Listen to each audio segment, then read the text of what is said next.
Photo, Paramount Pictures. Next month, John Krasinski's A Quiet Place will hit theaters, unless Netflix snaps it up at the very last minute, telling the story of a family that's trying desperately survive in the wake of a horrible supernatural monster invasion. Yes, Jim from The Office is directing a horror movie, and of course he's also starring in the lead role alongside Emily Blunt, in which would have seemed insane a few years ago, but is now becoming increasingly logical as Krasinski continues to build himself a diverse career. Some movie theorists suspect that there might be even more going on here than is readily apparent. What if, instead of being a standalone film, A Quiet Place is actually part of an existing horror movie universe?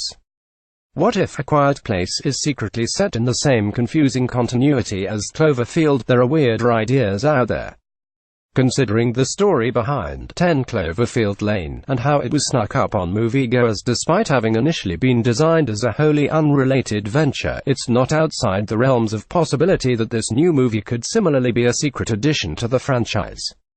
At present, the Cloverfield universe could do with a few big hits to try and bury the Cloverfield paradox.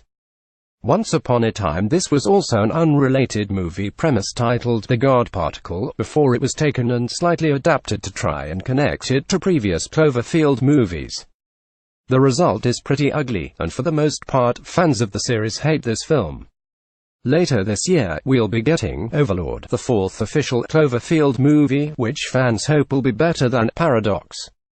This new movie will be all about mad scientists in World War II, so it's something of a departure for the series, but perhaps that's for the best.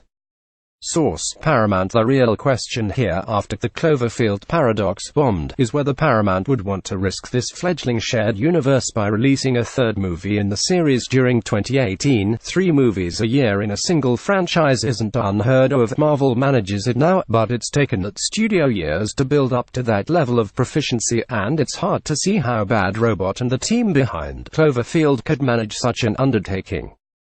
Perhaps it helps that the Cloverfield movies have little to no connection to each other, no shared actors, often completely different monsters, and wholly different time settings. All of these films have been made by different directors, and there's no rigid system for making a Cloverfield movie. Ultimately, it might not actually matter whether A Quiet Place is set in the Cloverfield universe. What matters more is whether or not it's an enjoyable movie in its own right, and we won't find that out until it releases in April.